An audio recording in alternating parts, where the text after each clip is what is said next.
बहुत पहले की बात है। एक राज्य में अच्छे लोगों की संख्या दिन प्रतिदिन कम होती जा रही थी। अब बहुत कम ही अच्छे मंत्री उस राज्य में बचे थे और गलत लोगों की संख्या दिन प्रतिदिन बढ़ती जा रही थी। उस राज्य का राजा इस बात से काफी परेशान था। फिर राजा ने सोचा कि अब एक परीक्षा करनी ही पड़ेगी, सबको एक बड़ा संदेश देना होगा। उसने भरे दरबार में एक परीक्षा का ऐलान किया और उसने एक तारीख निर्धारित की जिस दिन कहा कि 3 मंत्रियों की परीक्षा होगी। मंत्री कोई भी हो सकते हैं। फिर वह दिन आ गया। उसने अपने राज्य से 3 मंत्रियों को चुना। फिर जो 3 मंत्रियों को उसने चुना था वह सोच रहे थे कि पता नहीं राजा क्या परीक्षा लेगा। तब राजा उनसे कहता है कि आपकी परीक्षा बहुत ही साधारण होगी। फिर राजा उन तीनों ही मंत्रियों को एक थैला देकर कहता है कि आप हमारे राजमहल की बगीचा में जाइए और वहाँ से 1 घंटा के भीतर अच्छे फल को चुनकर इस थैली में भर के लाइए। बस यही आपका काम है।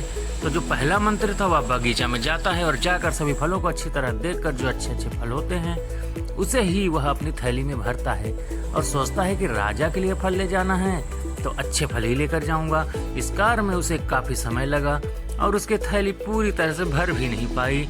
और जो दूसरा मंत्री था उसे जो भी फल सड़ा गला खराब मिलता गया वह अपनी थैली में भरता चला गया और थैली के ऊपर कुछ अच्छे फलों को रख दिया और सोचा कि राजा पूरी थैली थोड़ी ना देखेगा, वह ऊपर देखेगा और समझ जाएगा कि सभी फल अच्छे हैं। और तीसरा मंत्री जो था उसने अपने थैले में घास फूस पत्तियां जो भी उसे मिला वह उसे भर लिया और वह बार बार राजा को कोस रहा था कि राजा ने यह क्या ही काम दे दिया, क्या इसी काम के लिए हम मंत्री बने हैं। तीनों ही मंत्री अपने अपने थैले को लेकर राजा के पास पहुंचे। राजा ने उनसे पूछा, आप लोगों को काम हो गया?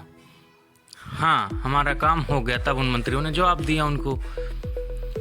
तो राजा ने कहा कि इन तीनों मंत्रियों को 3 दिन के लिए एक कोठरी में बंद कर दो और तीनों के पास जो उनके लाए हुए अपने फल हैं थैलों में उन्हें ही खाने पीने का उपयोग करें और अलग से कुछ नहीं देना है।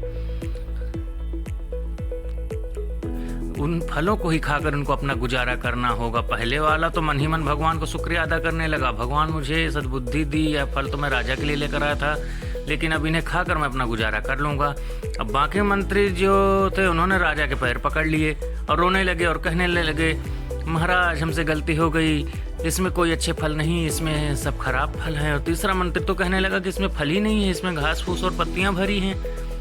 तब राजा ने सबको संदेश दिया कि मैं कोई राजा नहीं हूँ, दुनिया सर्वश्रेष्ठ राजा तो ईश्वर है। जब हम वहाँ जाएंगे तो हमें भी वहाँ पर ऐसे ही थैली मिलेंगी जिसमें कि हमारे कर्म भरे होंगे।